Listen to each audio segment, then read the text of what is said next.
Hey guys, Crystal here from Elite Hair Care USA. So this is a quick video in regards to silk pressing color treated natural hair.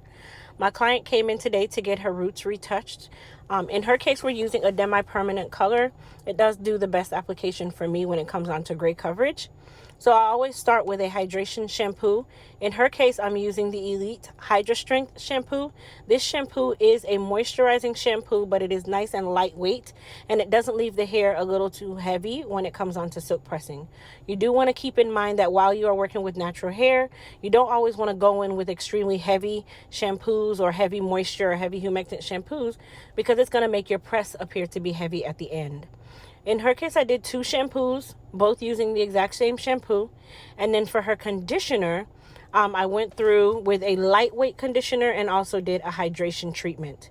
So for the shampoo process, just make sure that you're not manipulating the scalp too much where you can cause irritation with your color.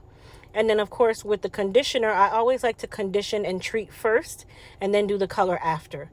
If you do your color first and then condition after, you run the risk of diminishing the life of that color before you've even started, okay?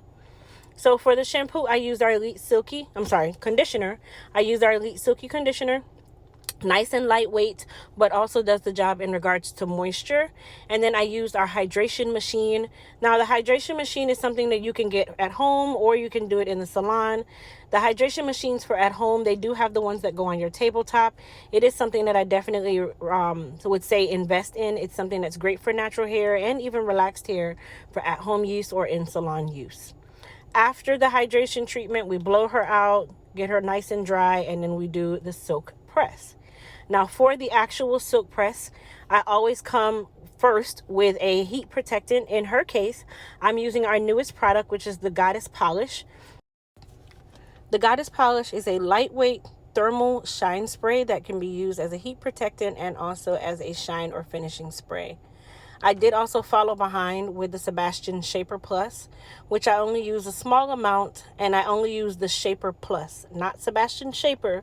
They are 2 different products, but the Shaper Plus is my go-to.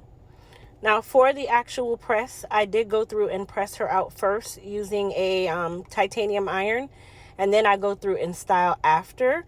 And we also gave her a trim, or actually we gave her a cut. Let me say it was a cut, not a trim, and gave her some layering and then a little bit more emphasis on her bob style.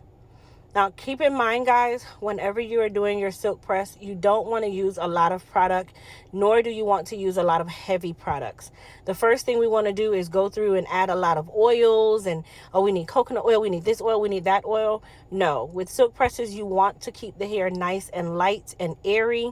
And then later on down the road, for the life of the press, they are able to add a little bit more oil before they wrap their hair, but you never want to start with it heavy. Rule of thumb is if you start with it heavy in regards to your products and your oils, within 2 days, their hair will be a little too heavy for the actual press.